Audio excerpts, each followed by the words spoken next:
sommes dimanche 22 mars. Bienvenue dans le 20h. Voici les grands titres.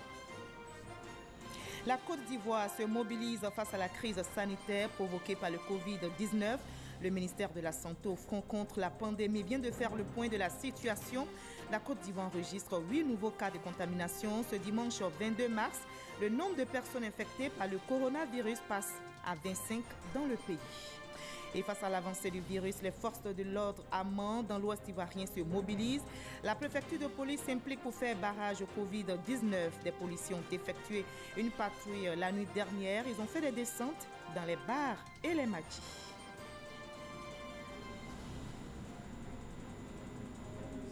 Le Covid-19 à l'origine de plusieurs décès dans le monde n'épargne aucun secteur. Les activités économiques sont menacées par la pandémie et face à la situation, la BCEAO prend des dispositions pour permettre à l'économie ouest-africaine de se maintenir à un niveau raisonnable. Des décisions ont été prises, on en parlera dans ce journal.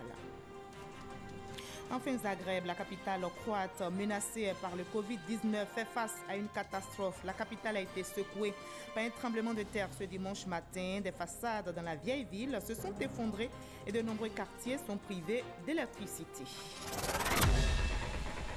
Soyez les bienvenus sur RTI1. Le Covid-19 continue malheureusement de se répandre. Le ministère ivoirien de la Santé au front contre cette pandémie vient de faire le point de la situation. La Côte d'Ivoire enregistre 8 nouveaux cas de contamination ce dimanche 22 mars et le nombre de personnes infectées par le coronavirus passe à 25 dans le pays et on note 2 cas de guérison. Je vous propose d'écouter le ministre de la Santé et de l'Hygiène publique, Eugène Aka Awele, au micro de Patricia Mouetia. Le ministère de la Santé et de l'Hygiène publique a enregistré 8 nouveaux cas confirmés de Covid-19, portant ainsi à 25 le nombre total de cas confirmés, dont 2 guéris, ce qui est une bonne nouvelle. Parmi ces cas confirmés, il convient de noter que ces cas sont généralement importés, ce qui nous fait donc penser que la surveillance épidémiologique aux frontières est extrêmement importante. L'état de santé de ces patients, de ces 25 patients, dont, je le répète, 2 guéris, ne suscite pas d'inquiétude. La recherche de tous leurs contacts est en cours par l'équipe de suivi des contacts de l'Institut national d'hygiène publique. Hier nuit, le ministre de la Santé et de l'Hygiène publique a effectué une visite de terrain pour apprécier, en compagnie de son homologue de la sécurité intérieure et de la protection civile, la mise en œuvre des mesures prises par le Conseil national de sécurité dans les communes d'Abidjan. Le ministre de la Santé et de l'Hygiène publique invite les populations à respecter les mesures sanitaires, en particulier le lavage régulier des mains, d'éviter les grands rassemblements et limiter les mouvements inutiles. Les principaux symptômes du Covid-19 sont la fièvre, la toux et les difficultés respiratoires.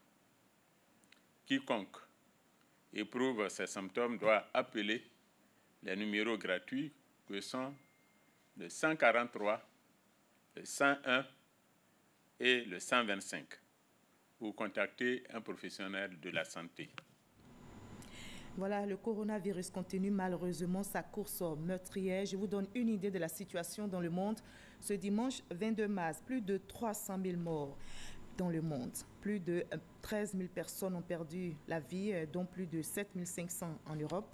L'Italie est le pays le plus touché avec plus de 5 000 décès et les chiffres évoluent. Il est possible, heureusement, de briser la chaîne de contamination, mais en suivant des règles d'or. Et justement, la Côte d'Ivoire, qui s'arme contre la pandémie, a pris des mesures de prévention, des mesures d'hygiène qui doivent être respectées scrupuleusement pour stopper l'avancée du Covid-19. Il s'agit notamment de ne pas s'embrasser, ne pas se serrer les mains. Il faut se laver les mains régulièrement ou encore utiliser les gels hydroalcooliques, éternuer ou tousser dans un mouchoir ou dans le pli des coudes. En cette période de crise sanitaire, provoquées par le Covid-19, ce sont autant de règles d'or à observer pour préserver sa santé, sauver sa vie. Et la sensibilisation continue sur RTI 1 contre le Covid-19 tout à l'heure à 13h dans le Dimanche Magazine, entièrement consacré au coronavirus. Hamza Diaby a reçu Dr Edgar Adjogwa, virologue, chef du département des virus épidémiques de l'Institut Pasteur du Côte d'Ivoire. Et lors de leur entretien, on en a appris un peu plus sur ce virus qui continue sa progression dans le monde. Voyons un extrait de leur entretien. Ce n'est pas un nouveau virus. Le coronavirus, il existe. Il est présent chez presque tous les animaux, même les animaux domestiques, même nos animaux de compagnie. Et ce n'est pas ça le problème. Le problème, c'est que ce coronavirus, il est présent chez l'animal, mais il n'est pas dangereux pour l'animal. Il le devient quand il passe à l'homme. Il devient quand il passe la barrière d'espèce, quand il quitte l'animal pour revenir à l'homme. L'homme n'étant pas habitué à ce virus-là, l'homme n'ayant pas connu de mécanisme de protection contre cet animal, ce virus-là, il va tomber malade. Quand cet individu rentre chez lui et qu'il contamine l'un des siens, et qui va aller dans la communauté et qui va contaminer la communauté, en ce moment, et avec tous les moyens de transport que nous avons, on peut se retrouver de Wuhan en Chine à Abidjan en Côte d'Ivoire. Comment ça se passe? L'infection. Lorsque vous êtes malade, vous attrapez un rhume, vous avez la fièvre, vous avez la toux. Le virus, il est présent dans votre sphère respiratoire, c'est-à-dire dans le nez, dans la bouche et tout ça. Et c'est par les efforts de toux que par les gouttelettes que vous émettez, ou bien par les postillons, que vous allez contaminer votre semblable qui est à moins d'1 mètre de vous. C'est la raison pour laquelle on demande d'être à une certaine distance. Et quand vous êtes contaminé, le virus, il vient dans les cellules de votre sphère respiratoire. Entre le moment où vous émettez les gouttelettes et là où votre vis-à-vis, votre semblable reçoit ces gouttelettes-là, il n'y a pas de temps pour permettre au soleil d'avoir un effet sur le virus. C'est tellement direct et c'est tellement immédiat que le soleil n'a pas le temps de briser l'enveloppe du virus pour le rendre inactif. La seule voie de transmission de ce virus-là, elle est respiratoire. Je l'ai sur la main, il n'y a pas de problème. Mais attention, si quelqu'un laisse tomber ses gouttelettes et ses postillons sur une surface inerte comme une table, quand moi je viens après que je le prends et que je porte la main à mon visage, je suis contaminé. C'est la raison pour laquelle il est demandé à tout un chacun de laver régulièrement sa main à l'eau et au savon. Et pour réduire les risques de contagion au coronavirus, les rassemblements de plus de 50 personnes sont interdits. Les autorités recommandent en outre le respect d'une distance d'au moins 1 mètre entre les personnes dans les lieux publics, maquis, entreprises, bars, restaurants, espaces aéroportuaires. Mais qu'en est-il justement du respect de ces mesures sur le terrain? Élément de réponse avec Serge Pacom Didi et Franck Quadio. La nuit, c'est la nuit, tous les chats sont gris. On en est loin pourtant de la gaieté habituelle des nuits abidjanaises dont parle la chanson du groupe Espoir 2000. Cocody, Yopougon, le centre et le nord du district, tous les points chauds des grandes nuits abidjanaises, les grandes artères bondées de monde en berne, et cela relativement aux mesures prises par l'État pour réduire les risques de contagion au coronavirus. Ici, c'est Carrefour Loisir. Les bars sont fermés, même là est fermé, le ballon d'eau est fermé, un peu partout est fermé. J'habite le quartier. L'ambiance n'est pas comme en vent, franchement dit. Tout est fermé, tout est fermé. Tout est fermé pour la rue des bars. Moi, j'ai resté ici pour la sécurité, on sait jamais.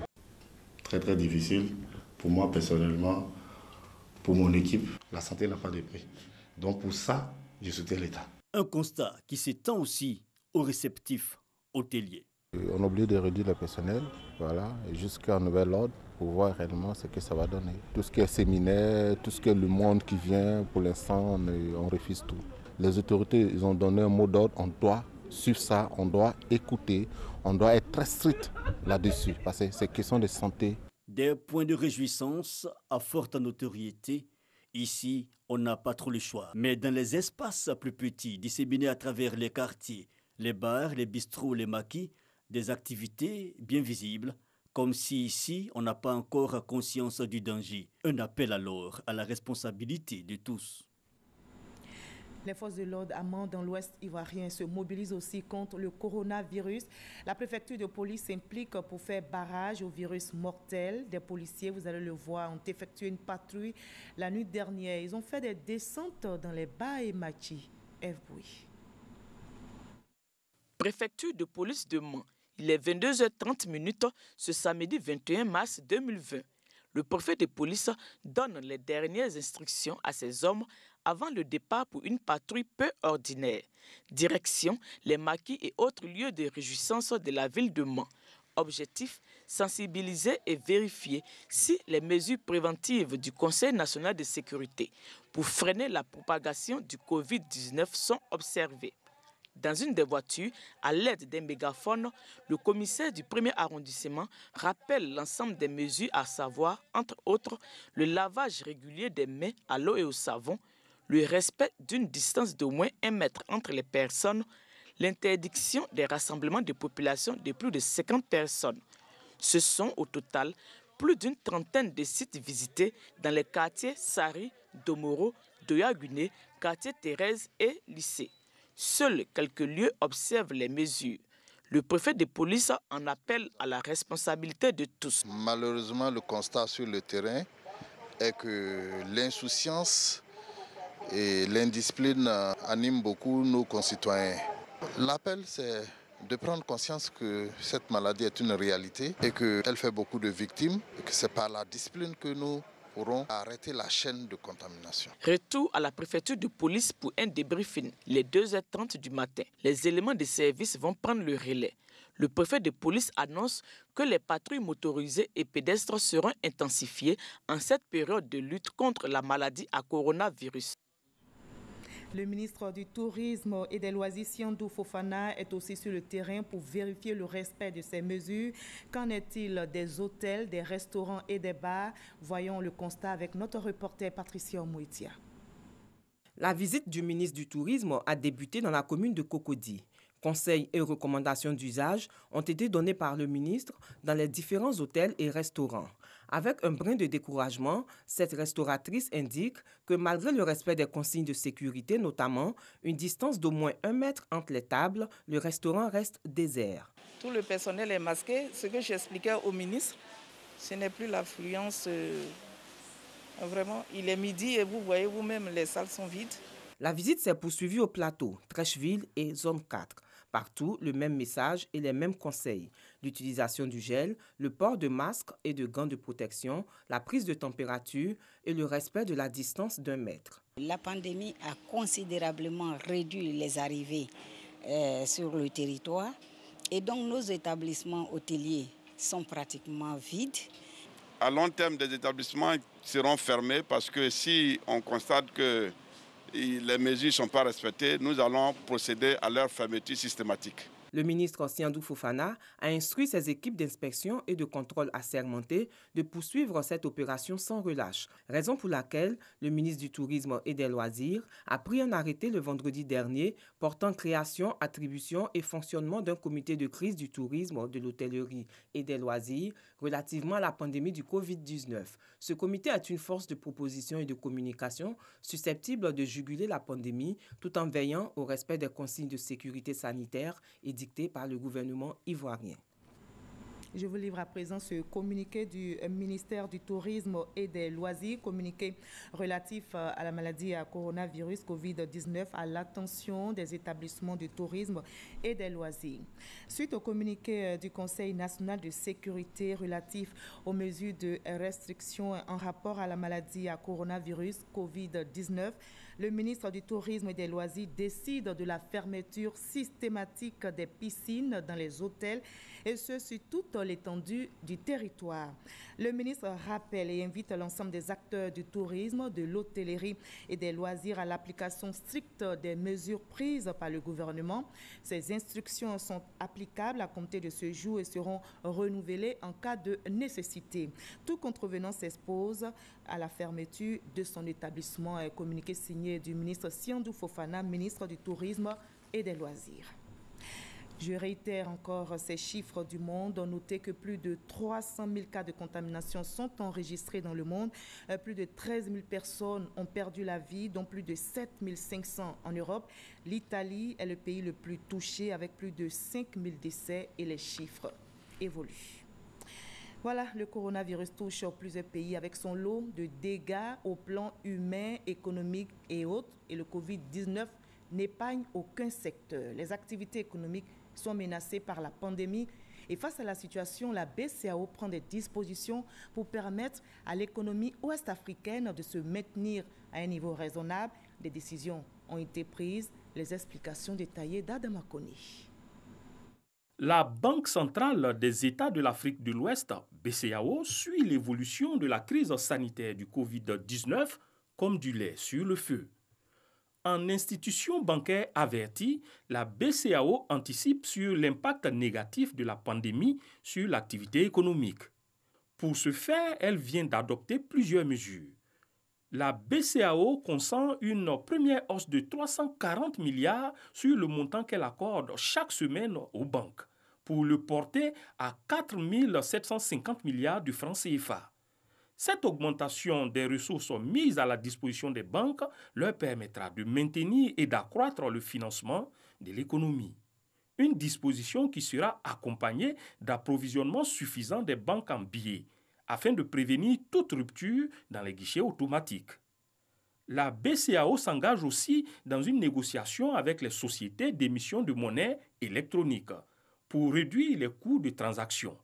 Toute chose qui encouragera la population à une plus grande utilisation des moyens de paiement digitaux. Objectif, limiter les contacts et les déplacements. Ce n'est pas tout. Au niveau des entreprises, la BCEAO ouvre ses caisses pour des ressources complémentaires de 1050 milliards de francs CFA pour permettre aux banques de refinancer 1700 entreprises dont les effets n'étaient pas acceptés dans son portefeuille. Elle encourage aussi les banques à utiliser les ressources disponibles pour le refinancement des crédits accordés aux petites et moyennes entreprises, petites et moyennes industries, PME, PMI. Les États ne sont pas oubliés. La BCEAO affecte 25 milliards de francs CFA à la Banque ouest-africaine de développement, BOAD. Cette somme servira à bonifier le taux d'intérêt et augmenter le montant des prêts concessionnels que la BOAD accorde aux États pour financer les dépenses urgentes dans le cadre de la lutte contre la pandémie. Au total, ce sont 8 décisions conjoncturelles prises par la BCEAO pour assurer une perfusion adéquate à l'économie ouest-africaine menacée par le virus du Covid-19. Au ministère du Transport, on s'organise également pour freiner l'évolution du coronavirus. Le ministère a échangé avec le Haut Conseil du patronat des entreprises de transport routier et là aussi des décisions ont été prises. Le nombre de passagers dans les transports en commun sera réduit pour respecter la distance de sécurité d'1 mètre entre les personnes. Jean-Luc Bambo. Le monde du transport routier s'organise pour freiner la propagation de la pandémie à coronavirus Covid-19 en Côte d'Ivoire. Le Haut Conseil du patronat des entreprises de transport routier a ainsi arrêté d'importantes mesures pour le transport urbain, aussi bien à Abidjan que dans les villes de l'intérieur du pays. Le Haut Conseil recommande aux taxis communaux et taxis compteurs la réduction du nombre de passagers de 5 à 4, y compris le conducteur, soit 2 passagers à l'arrière du véhicule et 1 à côté du conducteur. Au minicar, communément appelé Baka, les sièges du milieu ne sont plus occupés durant cette période de sensibilisation. Aux taxis intercommunaux de 7 places, désormais 5 places sont admises et les 7 ne seront plus autorisées.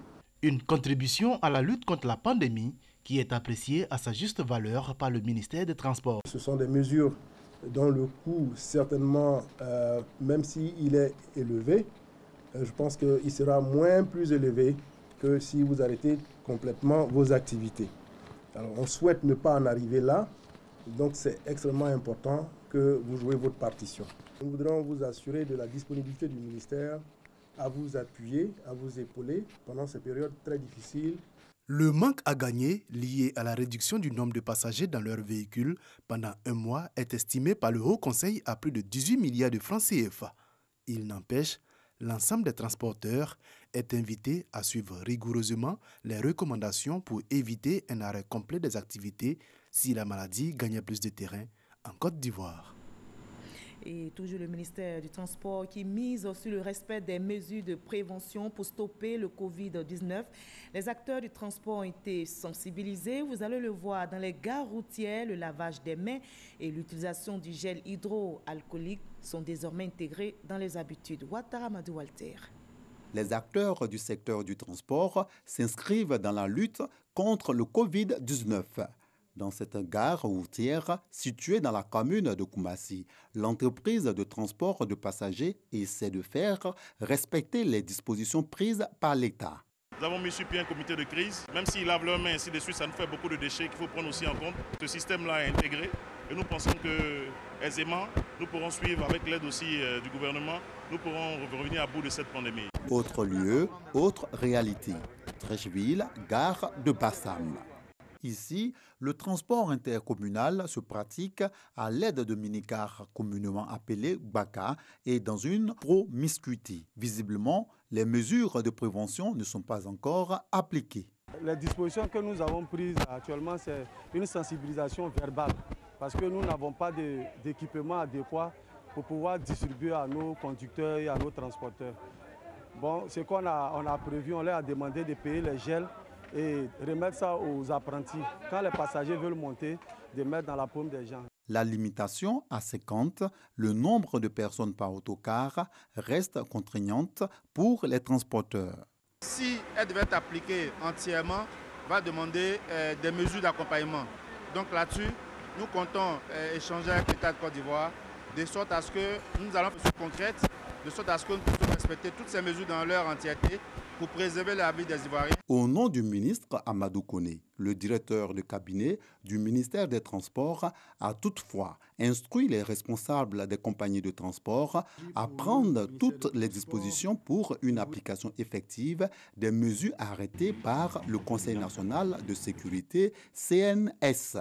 Vu l'ampleur de la pandémie dans le monde et le niveau de danger auquel toute la population est exposée, il est important pour le pays que l'ensemble des populations veillent au strict respect des mesures de santé publique décidées par le gouvernement, a insisté Ahmed Diomandé, le directeur de cabinet du ministère des Transports. Et la Société des transports abidjanaise SOTRA veille aussi à l'application des mesures de prévention contre le Covid-19. La compagnie procède à la désinfection de ses autobus avant leur mise en service dans ses principales gares. Des gels hydroalcooliques sont appliqués dans les mains des passagers.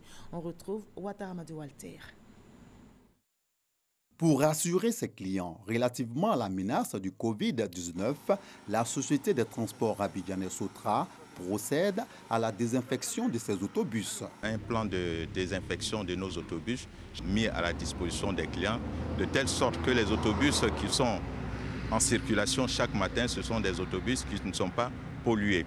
Vous pourrez me dire, après ça va être pollué, c'est pourquoi nous donnons du gel aux clients, de telle sorte que les parties qui saisissent les barres dans les autobus ne puissent pas être polluées par leurs mains. Cette opération de désinfection des autobus se fait quotidiennement par les agents de l'Institut national d'hygiène publique, INHP. Une manière pour nous de sécuriser ces bus-là pour ne pas que ces bus soient un objet de diffusion, de propagation du virus. Un produit à base de chlore à 5%. Il est virucide, bactéricide, fongicide. Il tue tout ce qui est micro-virucide. Le nombre d'engins par jour que nous pouvons compter, vous voyez un peu le temps qu'on prend par engin, c'est tout au plus 5 minutes. Je pense que la centaine, c'est possible. En vue de lutter efficacement contre le coronavirus, le directeur général de la SOTRA exhorte les usagers à la discipline et au sens de la responsabilité individuelle. La compagnie met à leur disposition des gels hydroalcooliques pour l'instant dans les principales gares, y compris les gares de bateaux. Cependant, la consigne de respect de distanciation d'1 mètre entre les individus dans les arrêts et dans les engins de déplacement demande de l'autodiscipline. La SOTRA permet à environ 850 000 personnes de se déplacer chaque jour à Abidjan. Et je vous livre ce communiqué de la SOTRA qui vient de nous parvenir. Depuis quelque temps, la Côte d'Ivoire, comme tous les pays de la planète, fait face à la pandémie du coronavirus. Dans cette dynamique, la SOTRA, entreprise citoyenne, a adopté un certain nombre de mesures visant à garantir à sa clientèle des voyages en route en toute sécurité. Il s'agit notamment de la désinfection des autobus et du lavage des mains des voyageurs au gel hydroalcoolique. En plus de ces mesures déjà mises en œuvre, la SOTRA informe son aimable clientèle qu'à partir de ce lundi 23 mars 2020, elle procédera à la limitation des voyageurs au nombre de 50 passagers maximum par autobus. Elle invite par ailleurs tous ces voyageurs à se munir dans la mesure du possible d'un masque de protection, éviter tout contact à l'intérieur des autobus et des bateaux-bus, éviter toute conversation pendant le voyage, cultiver la patience à la montée des autobus et des bateaux. La direction générale de la SOTRA invite également les populations abidjanaises à n'effectuer que les déplacements essentiels et tient à les rassurer qu'elle met tout en œuvre pour leur garantir des voyages en toute sécurité. La lutte contre l'épidémie de coronavirus se poursuit dans notre pays. Les sensibilisations des populations pour éviter toute contamination se poursuivent également. Et c'est justement dans ce cadre que la Force 2015 a lancé la campagne « Parce que l'État c'est moi, je combats le coronavirus Covid-19 ». Et ce mouvement était du côté d'Undoussi pour instruire les populations sur les dispositions arrêtées pour faire face à ce virus mortel. Abou Sanogo. Des chefs de communauté et des responsables du RHDP se mobilisent contre l'épidémie du coronavirus Covid-19. Munis de leur cache-nez, une distance d'1 mètre les sépare. Ils écoutent ici le député Chanyaouri, délégué départemental du RHDP d'Undoussi-Bolville. Au cœur de leurs échanges, le respect des dispositions prises par le gouvernement pour endiguer la propagation du virus. Une rencontre suivie de démonstrations de lavage des mains. Geste simple recommandé par le ministère de la Santé et de l'Hygiène publique pour éviter de se mettre en danger. Cette initiative s'inscrit dans le cadre de la campagne « Parce que l'État c'est moi, je combats le coronavirus » lancé par la Force 2015. Le gouvernement ne peut pas à lui seul aller à la bataille contre ce virus si les populations que nous sommes ne pratiquons pas donc les conseils et les consignes à même de nous protéger du coronavirus. Les gouvernants prennent des décisions, mais c'est à nous, peuple de Côte d'Ivoire, de faire appliquer ces consignes pour le bien de notre pays. Une rencontre d'explication et de sensibilisation qui a été également suivie de remise de kits de protection aux différents acteurs socio-économiques d'Undoussi, de gel hydroalcoolique et de cache-nez aux populations. Nous allons rentrer chez nous, voir nos parents pour leur en parler. Respecter les consignes qui ont été données. Laver la main, ne pas saluer les gens, prendre une distance d'1 mètre. Et puis, pour pousser aussi, il faut faire très attention. Donc, on a pris acte. En l'absence de traitement, des mesures de prévention pour éviter la transmission du virus sont importantes. Et c'est pourquoi le mouvement Force 2015 entend parcourir toutes les localités du pays afin d'inviter les populations au respect strict des dispositions prises pour éviter la maladie. Et pour stopper l'avancée du Covid-19, plusieurs mesures préventives ont été prises, notamment la fermeture des écoles depuis le 16 mars pour une période de 30 jours. Et la garde des enfants s'impose à certains parents. Nos reporters ont visité quelques familles abidjanaises pour vivre avec leur quotidien. Les parents usent de stratégies, mais sans difficulté. Nous allons le voir dans ce reportage de Sephora Zeki. Vous faites quoi comme ça? Descendez! Descendez! C'est quelle histoire ça? Martine, cette maman de 4 enfants, est visiblement au bout du rouleau. Depuis la fermeture de l'école le 16 mars dernier par le gouvernement pour limiter les risques de contamination au Covid-19, plus de répit pour elle. Sage-femme en fonction et domiciliée à Yopougon, elle a dû anticiper son congé annuel pour garder ses enfants pendant cette période. C'est même pas facile. Matin, ils vont se réveiller. Après le petit déjeuner, ils commencent à faire du bruit. Je crie toute la journée. En moins qu'ils vont dormir, là je me repose. S'ils ne dorment pas, je suis sur pied. Malgré les mesures de prévention prises par les autorités sanitaires, cette maman autorise le répétiteur à accéder à son domicile à condition qu'il respecte les règles d'hygiène établies par les autorités. Si la fermeture des écoles devait se prolonger au-delà des 30 jours décidés par le gouvernement, cette maman dit être angoissée. Je craque déjà. Si la fermeture de l'école continue jusqu'au-delà d'un mois, ça sera très difficile pour nous les parents qui soutenons les enfants. Nous laissons Martine Ayopougon, direction Cocody Angré. Ici, Paul Vézia, chef d'entreprise, a dû fermer pour se transformer en babysitter. Aaron, son fils à 12 ans, est en classe de 3e. Ce matin, le ménage, la corvée du jour. Je dois essuyer ici. Regarde. Il faut essuyer la Bible. Une fois la tâche terminée, Aaron peut faire ses devoirs de maison. Pour l'instant, ça va. Puisque j'ai stoppé toutes mes activités, donc je suis disponible pour lui à la maison. Je ne sais pas ce qui va se passer dans les jours à venir, mais je ne me vois pas sortir sans lui. Si je dois sortir là maintenant, j'irai avec lui parce que je ne veux pas le laisser seul à la maison. Cette maman dit respecter les mesures de prévention données par les autorités. Pas de contact extérieur, confinement total. On s'est auto-confiné. À cause de la situation, le répétiteur ne peut pas venir, mais régulièrement, il m'envoie des exercices à faire pour l'enfant. Il m'envoie par message que je lui donne pour faire. Et quand il finit, je fais la photo de la page de l'exercice et j'envoie à son répétiteur qui fait la correction là-bas. C'est comme ça qu'on est obligé de faire. Les méthodes pour garder les enfants pendant les 30 jours de fermeture d'école diffèrent d'une maman à une autre. Maïmouna est coiffeuse et elle n'a pas de personnel de maison.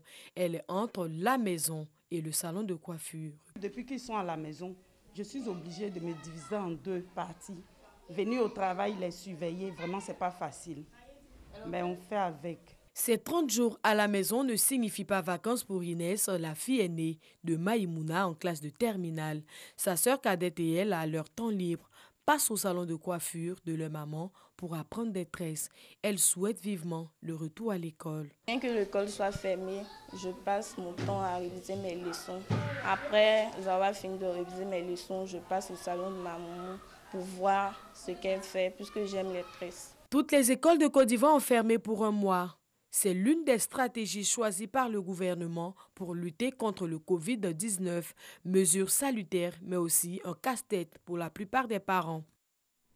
Voilà, comme on le voit, donc les parents usent des stratégies pour assurer la garde de leurs enfants, non sans difficulté. C'est un reportage réalisé pour vous par Sephora Zegui. Le Covid-19 impacte aussi malheureusement les différents cultes dans les assemblées. La plupart des églises évangéliques ont fermé leurs portes ce dimanche et les chrétiens évangéliques se rabattent sur les cultes en ligne pour rester dans la communion. Le reportage de Gabriel Zani dans nos prochains journaux. Je vous propose à présent le reste de l'actualité dans le monde, dans le 7 sur 7. Voyons ce qui a marqué l'actualité cette semaine dans le monde avec nos différents reporters.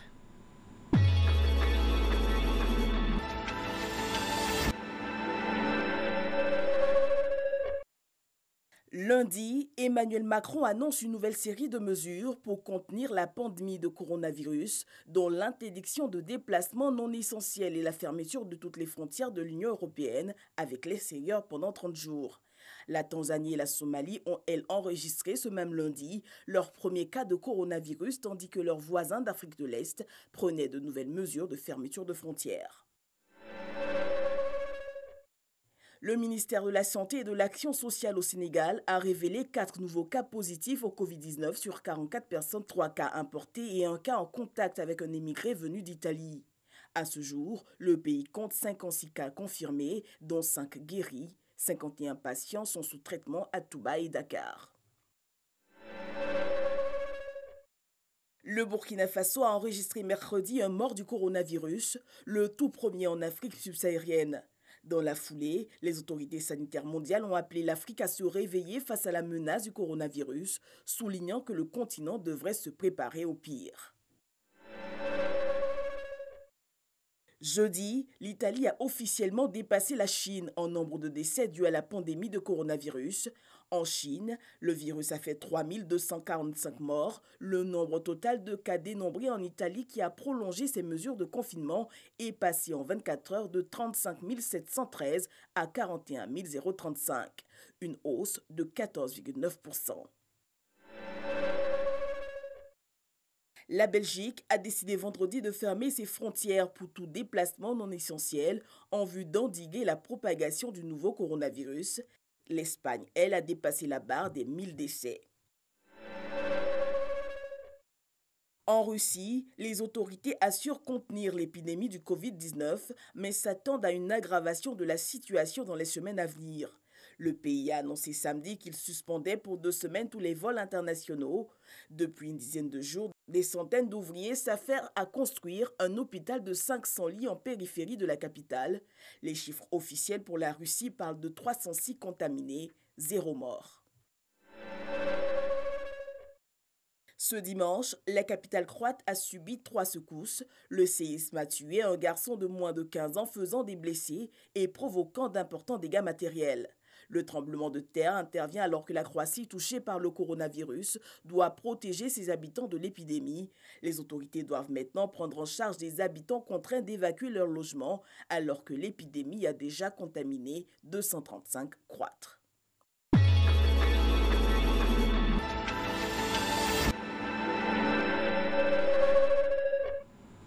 Voilà, et ainsi va le monde qui fait face au Covid-19. Le ministère ivoirien de la Santé et de l'Hygiène publique au front contre cette pandémie vient de faire le point de la situation. La Côte d'Ivoire enregistre 8 nouveaux cas de contamination ce dimanche 22 mars. Le nombre de personnes infectées par le coronavirus passe donc à 25 dans le pays. On note 2 cas de guérison.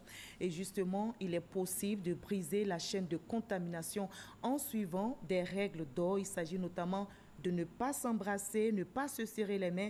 Il faut se laver les mains régulièrement ou encore utiliser les gels hydroalcooliques, éternuer ou tousser dans un mouchoir ou dans le pli des coudes. En cette période de crise sanitaire provoquée par le Covid-19, ce sont autant de règles d'or à observer pour préserver sa santé, sauver sa vie. Bonne santé à toutes et à tous. Demain 20h, retrouvez Fatou Fofana et ce soir à 23h, vous avez rendez-vous avec Kolo Koulibaly.